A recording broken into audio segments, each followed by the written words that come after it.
Hello everyone, welcome to the Daily Current Affair Analysis brought to you by Shankar IAS Academy, 20th November 2025. Before getting into the discussion, please make sure that you subscribe to our YouTube channel. If you haven't, please do subscribe and also hit the bell icon to receive on-time updates from the Academy. Coming to the topics for the discussion, the first topic is cervical cancer elimination. So we know that from 2025, every year November 17 will be observed as World Cervical Cancer Elimination Day, and this was announced by the WHO, and the objective is eliminating the cervical cancer as a public health concern by 2030. And the next article is regarding the World Pneumonia Day. So we know that every November 12 is observed as World Pneumonia Day, and this year the theme is child survival. And the next article, PDS digitalization. So recently the government of India brought certain digital initiatives to boost the accountability, transparency and efficiency of the Indian public distribution system. And the next article is regarding the India-Africa relation. So this article is talking about the importance of reviving India-Africa relation in the upcoming days. And finally, we will be discussing some of the important prelims topics under the prelims focus. If all set, let's begin the discussion with the first article. Eliminating cervical cancer, goal, strategies and action taken. The article is taken from The Hindu. So we know that cervical cancer, the fourth most common cancer found in women according to the estimation of WHO.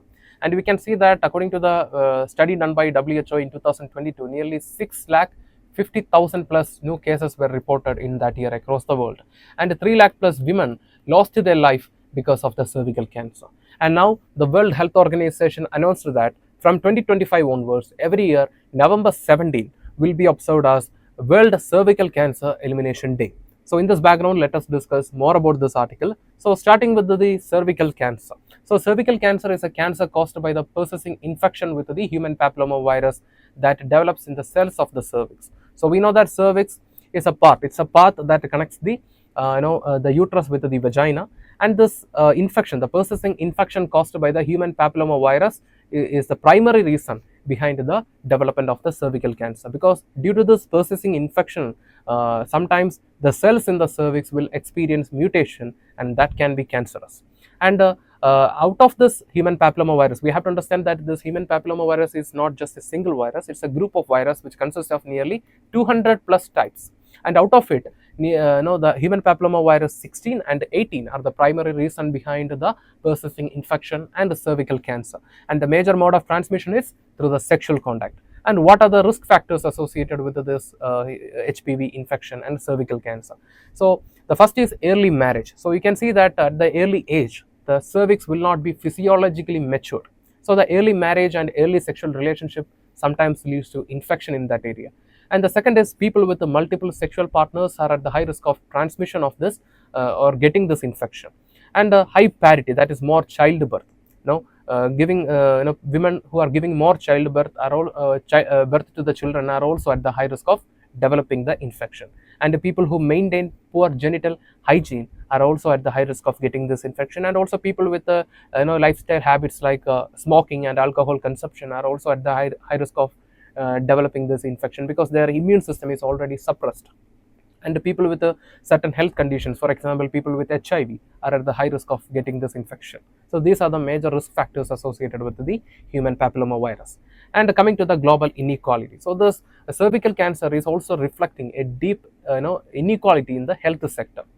We can see that in 2022 nearly 3 lakh plus women lost their life because of the cervical cancer, and nearly 90% of the death are reported from low and middle income countries. So this is showing the inequality created by the cervical cancer as a public health concern.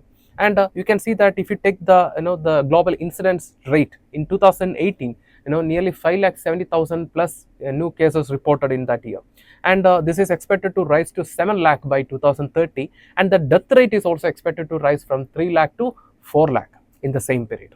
And the major challenge in the fight against the cervical cancer is late diagnosis due to lack of screening and awareness. So what are the strategies recommended by the WHO in fighting the human papilloma virus and the cervical cancer? First is HPV vaccination. So the virus is the major reason behind this the cervical cancer. So first is vaccinating the children, that is especially ensuring that 90% of the girls between the age of 9 and 14 are vaccinated. So we have to understand that no doubt the human the women are at the high risk of getting the human papilloma virus infection and the cervical cancer. They are the major victims, but the men can be carrier of this infection. So therefore, the vaccination should focus on both girls as well as boys. So certain countries like Australia, they have already implemented this initiative. And the second strategy is screening, that is ensuring 70% screening coverage. What is mean by that? So the ensuring that 70% of women, especially between the age group of 35 and 45, will screen for the infection at least twice in their lifetime. And the next step is focusing on treatment, that is ensuring 90% treatment coverage. So those who got diagnosed with this cervical cancer will receive, 90% of the women will receive appropriate treatment.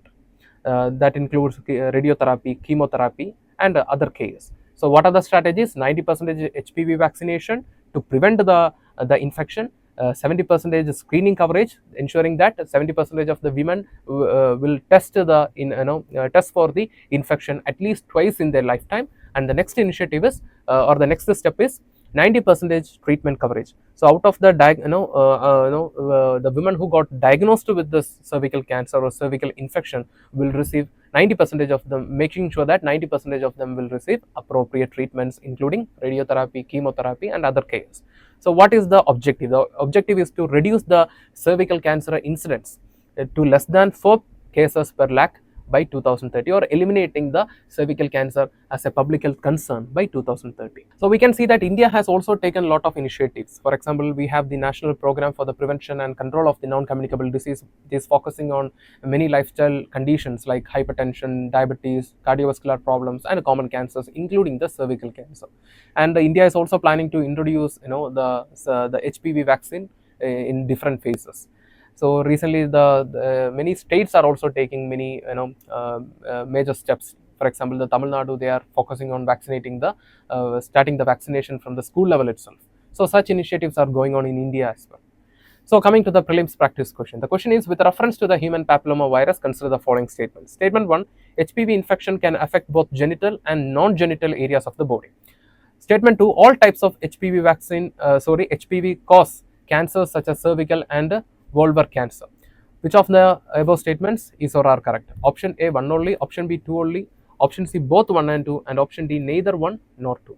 So from our discussion, we can see that the HPV infection, there are 200 plus different types of viruses are there in this group. So out of it, the HPV 16 and the HPV 18 are the major reasons behind the development of cervical cancer.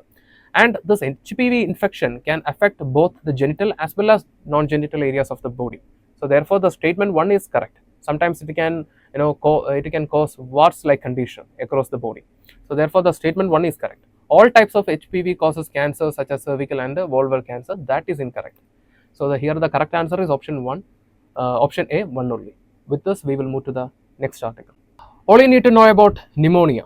So we know that every year, the November 12th is observed as the World Pneumonia Day, and we know that pneumonia is considered as one of the leading killer infection, and people, especially the children under the age of 5, elderly population, people with certain chronic illness like hypertension, diabetes, cardiovascular problems, and other conditions like HIV and tuberculosis, and also people living in low and middle income countries, especially living in the unhygiene environment and overly populated areas, are at the high risk of getting this pneumonia infection. And this year, for the World Pneumonia Day, the theme is child survival. So we know that one of the age groups are at the high risk of this infection are the children under the age of 5. So through this theme, we are recognizing the rights of the children against the pneumonia. So coming to the pneumonia, so it's a lung infection caused by bacteria, viruses, or fungi. So we have to note that not just bacteria, not just virus or fungi, it can be caused by bacteria, a virus, and a fungi, and this can lead to inflammation of the air sacs and accumulation of fluid and pus in the air sacs. So what will be the result? The breathing will be difficult for the people. So what are the major symptoms of the pneumonia? That includes fever, cough with mucus, rapid breathing, or shortness of breath, chest pain, fatigue, and in the children the the major symptom is vomiting, and in the elderly population the major symptom is confusion due to the tension created by the infection. And coming to the types of pneumonia, so according to different according to the or based on the source of infection, we can classify the pneumonia into 5, that is community acquired pneumonia, hospital acquired pneumonia, healthcare associated pneumonia, ventilator associated pneumonia, and aspiration pneumonia. So coming to the community acute pneumonia, the most common type of pneumonia. So here the infection will be, here the people will be receiving or getting the infection outside the hospitals. And hospital acute pneumonia occurs during the hospital stays. Particularly, the major reason is, the resistance, the antibiotic resistance from the pneumonia causing bacteria. We will be seeing what are the bacteria behind the pneumonia. And the next is the hospital care associated pneumonia. So this is caused due to the long term care in the hospital facilities. And the next is the ventilator associated pneumonia. For example, if a person is spending more than 48 hours to 78 hours in the ventilators, then there is a high risk of transmission of this pneumonia. So this type of pneumonia is known as ventilator associated pneumonia. And the next is aspiration pneumonia. This pneumonia or this infection is caused by the inhalation of food, saliva or vomit. So coming to the causative agents behind the pneumonia. So we can see that pneumonia can be caused by bacteria, virus as well as fungus. So the major bacteria that can cause the pneumonia are Streptococcus pneumonia. So this is a reason behind the most pneumonia cases across the world. And we can see that in 2024 there was a study, a review of the community acquired pneumonia, and we found that the Streptococcus pneumonia is the reason behind 33% of pneumonia cases in India. And other bacteria that can cause pneumonia are Klebsiella pneumonia, Haemophilus influenza, Staphylococcus aureus, Legionella, Mycoplasma pneumonia. And coming to the viral pneumonia, so influenza RSV, that is human orthopneumonia virus, COVID-19. So we can see that during the time of COVID-19, especially in the severe stage, the people will experience breathing problem. They will struggle to breathe. That is because of the buildup of fluids in their pulmonary system. And the next type of virus that can cause the pneumonia are human metapneumovirus. And this viruses are the major reason behind the pneumonia, especially in the children under the age of 5. And coming to the fungal pneumonia, so this fungal pneumonia is found mostly in the people with a weak immune system. And the example of the fungal pneumonia is Pneumocystis gyrovici pneumonia. And we can see that this fungal pneumonia is mostly found in the people with a weak immune system, particularly in the people living with HIV, including the HIV infected infants.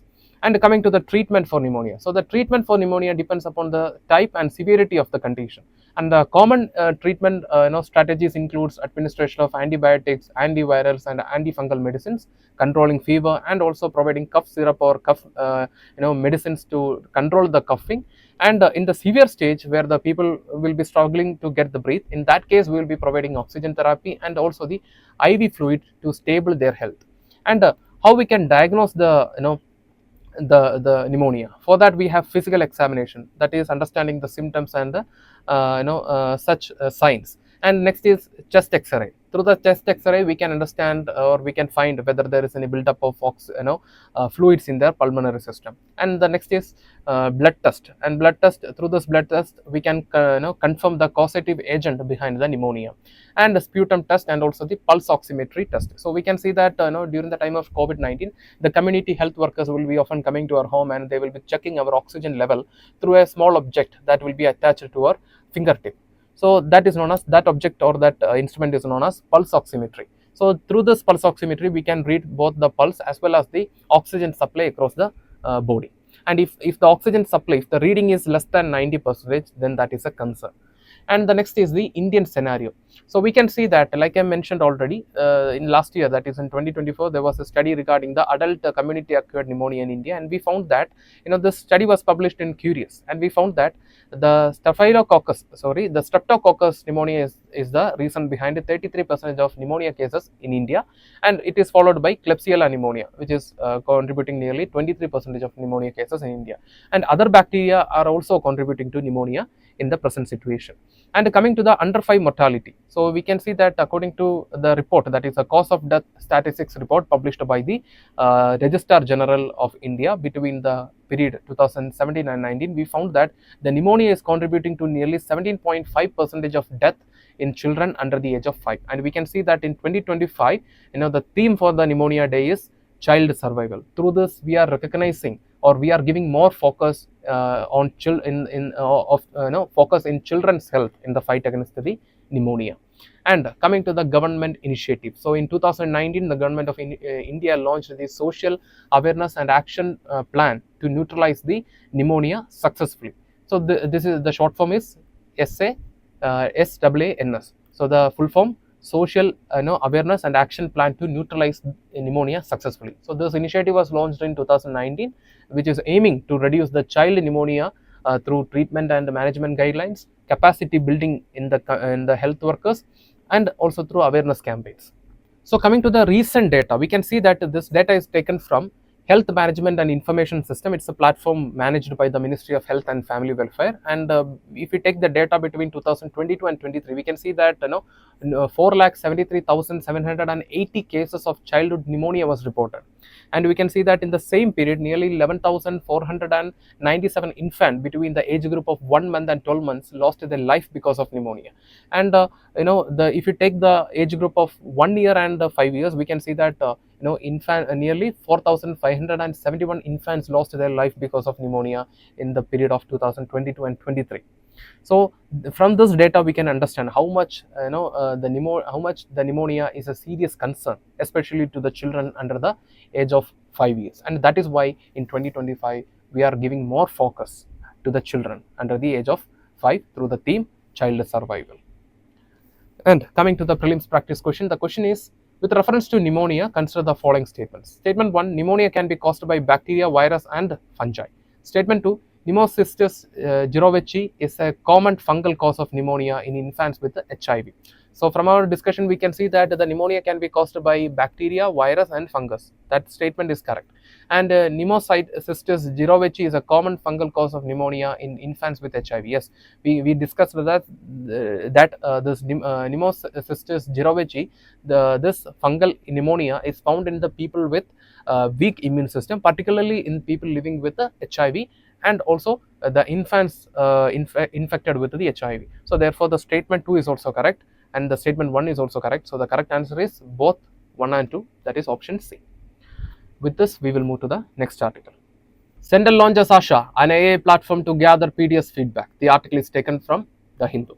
So recently, that is on Tuesday, the government of India brought certain digital initiatives to enhance the transparency, accountability and efficiency of the Indian public distribution system. And the major initiative was the launch of Anna Sahaya, the holistic AI solution, shortly known as ASHA platform. So it's an AI-based multilingual platform for PDS beneficiary feedback. So the objective is very clear and it is simple, that is enhancing the efficiency and the accountability of the PDS through beneficiary feedback.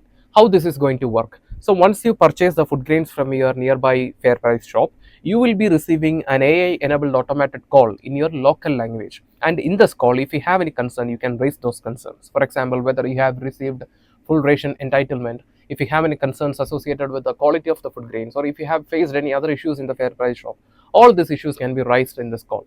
And what are the major features of this platform? The first major the feature of this platform is multilingual translation. So you don't have to learn English or Hindi to talk in this call. You can raise your concerns in your native language itself.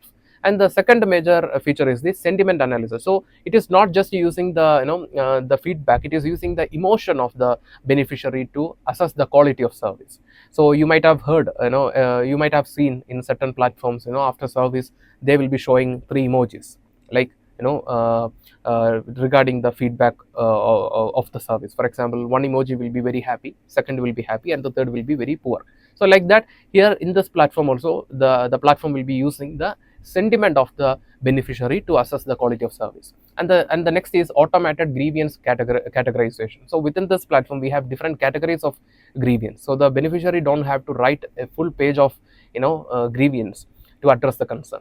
And the next major feature is the real-time dashboard for the administrators. So the administrators can take decision based on data. And coming to the scale, so you can see that according to the Ministry of Food, this initiative is expected to benefit nearly 20 lakh beneficiaries monthly. And we can see that coming to the development of this platform was developed by the Vadvani Foundation, and the government supported the Vadvani Foundation through India AI mission via Bhashini. So we know that Bhashini is a national language technology mission launched by the government of India in 2022 to break the language barrier with the help of technology.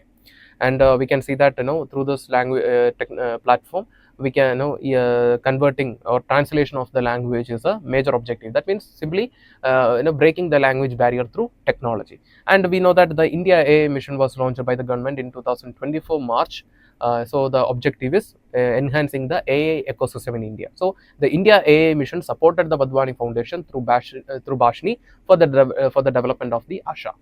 And coming to the other major initiatives taken by the government for the for the accountability, transparency, and efficiency. The first is Bandaran 360. So it's an ERP, that is Enterprise Resource Planning System for the Central Warehousing Corporation. So this system will be integrating 41 modules, including the Office of HR, Finance, Marketing, Warehouse Management, Contract, and Project Monitoring. So these are the major modules, in the EPR, Bandaran 360. It's an EPR system, that is Enterprise Resource Planning System for the Central Warehousing Corporation. And the next major initiative is the Smart Export Import Warehouse System. So it is for the container freight stations and the general warehouses. So the objective is supporting the digital management of export import storage operations. And the next platform launched by the government is the Anna Darpan. So it's a microservice based platform replacing the old depot online system. So this platform will be integrating the data regarding the procurement, storage, movement, and sale of the food grains. And this will be providing, or this platform will act as a single source of truth for Food Corporation of India and the Department of Food and Public Distribution. So they can take data regarding the procurement, storage, movement, and the sale of the food grains from this platform. So these are the major initiatives launched by the government for the for enhancing the efficiency, transparency, and accountability of the Indian public distribution system. And coming to the prelims practice question, the question is with reference to ASHA, that is Anna Sahaya, the holistic AI solution platform. Consider the following statement. Statement 1: ASHA is an AI-based system that collects feedback from PDS beneficiaries through automated multilingual calls. Statement 2: ASHA replaces the existing depot online system used by the Food Corporation of India. So which of the above statements is or are correct? Option A, 1 only, option B, 2 only, option C, both 1 and 2, and option D, neither 1 nor 2. So from our discussion, we can see that the first statement is correct.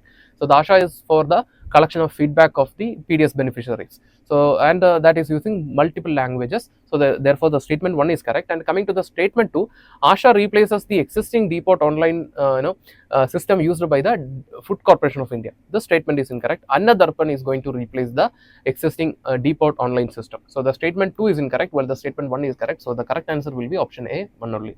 With this, we will move to the next article. India needs to connect, build, and revive with Africa. The article is taken from The Hindu. So this article is talking about the importance of reviving the relation with the Africa.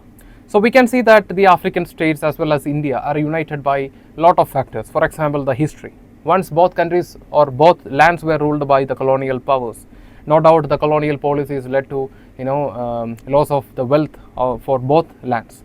And if you take the present context itself, we can see that the interest and the demands of African land as well as India are common in many areas. For example, transfer of technology, climate change, as well as in the matters regarding the related to the investment. So in all these areas, we can see the interest or the demands of both the lands are almost the same.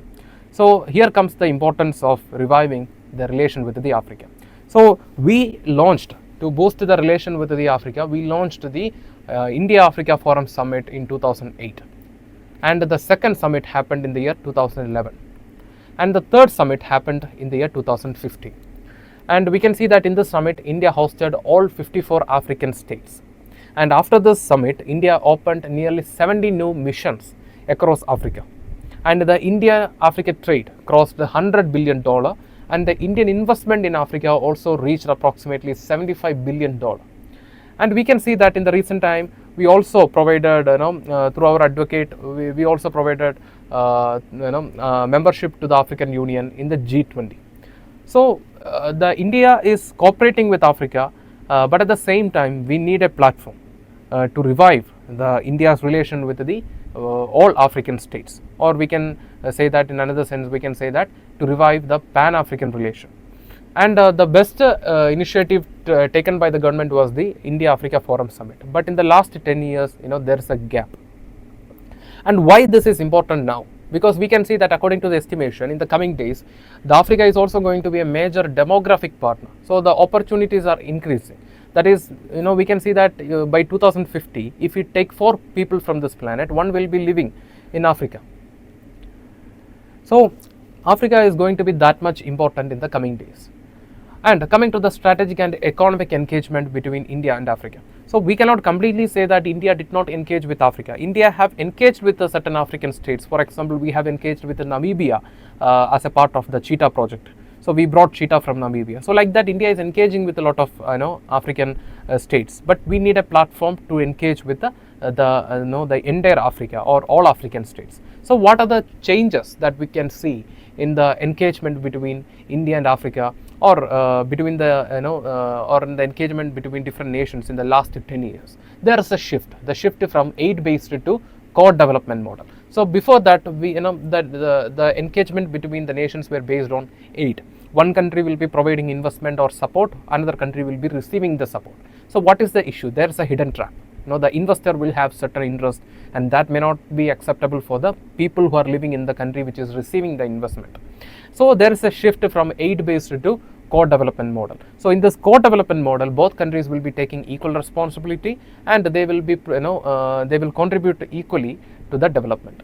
And the key areas of the focus are ports, power lines, pharma, vaccines, and digital tools. So we can see that during the time of COVID-19, we supplied vaccines to the African states through the vaccine mitra. And recently, coming to the digital tool, recently Namibia became the first African country to accept the UPI service. And we can see that India also, through the Export-Import Bank, we provided $40 billion credit to the West African Economic Community Bank for Development and Investment. So West African Development, Economic Community of West Africa is a group of West African nations for the development in that area. So through the Export-Import Bank, India provided $40 million credit facility to the Economic Community of West African Bank for investment and development. And currently, India is one of the top investors in Africa. And coming to the maritime and security cooperation. So we have this Africa-India key maritime engagement, which was launched in April 2025. So we can see that the navies of Comoros, Djibouti, Kenya, Madagascar, Mozambique, Seychelles, South Africa, and Tanzania are participating along with India. So the objective is maritime domain awareness, anti-piracy operations, particularly in the Indian Ocean region near the Africa, and ensuring the stability, rule of law in the Indo-Pacific region. And India also continuing to be a major contributor to the UN peacekeeping mission in Africa. For example, during the time of Sudan crisis, the paramilitary force, particularly the women, played a crucial role in providing humanitarian assistance in Sudan. And coming to the next areas of cooperation, they are digital, educational, and capacity partnerships. So we can see that the first overseas IIT, that is IIT Madras and Zanzibar, was established in Africa, and we can see that the Zanzibar is located in the nation of Tanzania. And the Pan-African E-Network, ITEC, that is Indian Technical and Economic Corridor, Indian Council for Cultural Relations have trained thousands of African students annually. And we can see that recently there is a proposal for India-Africa Digital Corridor focusing on UPI, India Stack, and the digital public goods. And now both lands are planning to strengthen the collaboration in the field of health, payment, and online education platforms. And coming to the opportunities in the Africa in the upcoming days, the first is African Continental Free Trade Area is emerging as a unified market in the Africa, but at the same time the competition is also very high. And we can see that the cities like Kigali, Nairobi, Lagos are emerging as innovation hubs, and they have high potential, particularly in the IT sector. We can see that India is also known for providing high quality IT service at a low cost. So definitely these areas, these cities have high potential and opportunities in the upcoming days. And the priority sectors in the African market are going towards green hydrogen, electric mobility, and digital infrastructure. We can see that in the recent time, India is also making a lot of achievements in these areas. And now we can see that India's human link advantage in Africa. So like I mentioned, through various programs, India is training thousands of African students every year. And if you take the data, in the last 10 years, nearly 40,000 plus African students studied in India. And coming to the way forward and conclusion. So how we can rebuild the relation with the Africa. So there is already a 10 years gap. So and a lot of things, the nature of engagement, everything has changed. So how we can re-establish the relation with the Pan-Africa. And for that, we have to follow the pillars, that is the connect. So we have to align the finance with the visible outcomes. That means we have to de-risk the private investment to boost the investment in Africa. And the second is focusing on co-building. So second pillar is building that is co-building particularly the digital and physical infrastructure, and also boosting the maritime ties between India and Africa. And the third is reviving, so restarting the India-Africa Forum Summit. So we can see that followed by the third, India-Africa Forum Summit, we started nearly 70 new Indian missions across Africa.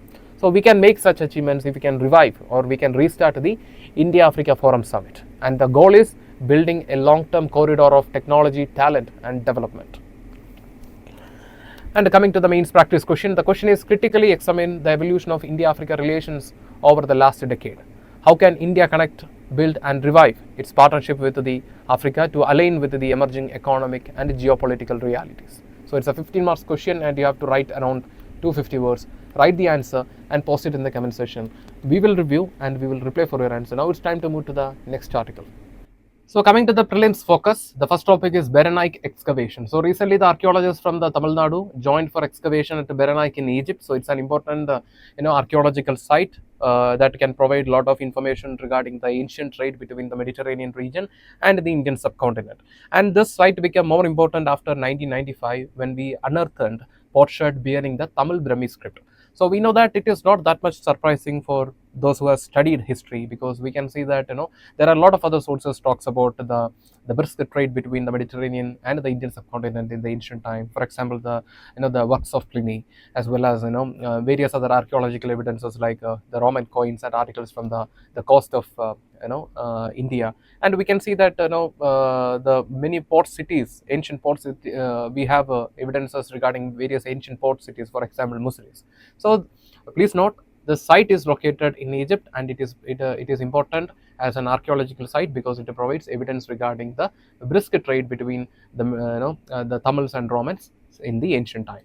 And coming to the next topic, it is Senkaku Island. So recently we seen a tussle between Japan and China over the Senkaku Island. So this is a conflicted region between the China and Japan. So this is administered by Japan, while the China is claiming that they have they are using this island historically. So recently what happened, the Chinese Coast Guard ship sailed through the Senkaku Island, which is administered by Japan, and that resulted into a tussle between Japan and China. And the China is calling this region or this island as Island Diao, because they are saying that they are historically using this region, while Japan is calling this region as Senkaku Island, and they are administering this region. And the next topic is 16th Finance Commission. So recently the 16th Finance Commission submitted its report to the President of India.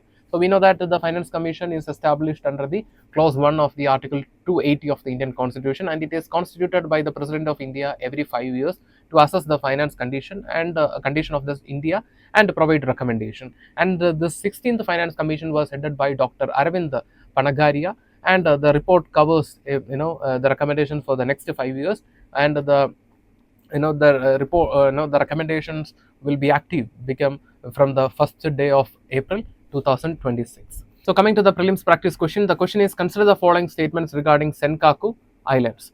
Statement 1, they are an uninhabited group of islands administered by Japan. Statement 2, China claims the islands as Diao, citing historical usage. Statement 3, the islands lie close to major undersea oil and gas reserves. How many of the statements given above is or are correct? Option A, 1 only, option B, 2 only, option C, all the 3, and option D, none of the above. So we have already discussed the Senkaku Island and the recent issue regarding the Senkaku Island. So it is administered by Japan and it is not inhabited by the people. So the first statement is correct, while the second statement citing the historical usage, the China is claiming the rights over this region and calling this island as Diao. So the statement 2 is also correct. And why the both countries are conflicting over this region? Because this region is rich in for various natural resources, including undersea oil and gas. So all the 3 statements are correct. So the correct answer is option C, all the 3. So with this, we are coming to the conclusion for the prelims focus. With this, we are coming to the conclusion for today's current affair analysis. If you like the video, hit the like button, give your feedbacks as comments, and share this content with your friends. And before leaving this channel, don't forget to subscribe and also hit the bell icon to receive on-time updates from the academy. Thank you for listening to us. Thank you for listening to me. Have a nice day.